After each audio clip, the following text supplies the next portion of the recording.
जब आप इस धरती पर जन्म लेते हैं तब परमात्मा आपसे ये नहीं पूछता कि आपको जन्म लेना है या नहीं, यानी बिना वो आपकी मर्ज़ी के ही आपको इस धरती पर उतार देता है। इसका साधारण सा मतलब ये है कि आपको जीवन जब दिया जाता है तो उसमें आपकी राय की कोई ज़रूरत ही नहीं होती, आपकी किसी इच्छा की ज़रूरत ही नहीं होती।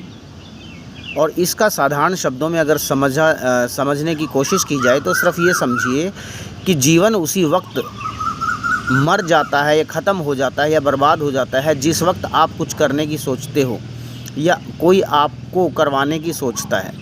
जीवन का एक्चुअली जो रस है ना, वो न कुछ करने में है, क्योंकि भगवान ने सारी चीज़ें, सारी व्यवस्थाएं आपको पहले से ही बना कर दी हैं। आपको कुछ एक्स्ट्रा करने की ज़रूरत नहीं है। ऐसा इसलिए कह रहा हूँ क्योंकि आपने देखा होगा कि जब भी आदमी कोई कोशिश करता है कुछ करने की, कुछ बनने की, तो वो हमेशा असंतुष्ट सा रहता है। कुछ करने की सोचता है, पैसे कमाने की सोचता है, तो उसको ये लगता है कि जैसे उसने अब तक वो पैसा नहीं कमाया जो वो सोचता है। वो खाने के बारे में अगर सोचता है तो उसको ऐसा लगता है कि उसने अब तक वो नहीं खाया जिसके लिए उसका जन्म हुआ था। तो जो भी करने की चेष्टा है ना, वही हमारी मौत का कारण है।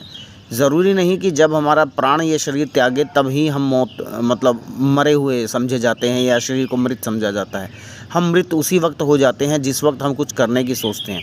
वरना इस जीवन को जीने के लिए और इस जीवन के लिए आपका सिर्फ सांस लेना, वो भी परमात्मा की मर्ज़ी से, ये काफ़ी है। ये मोर देन अनफ है।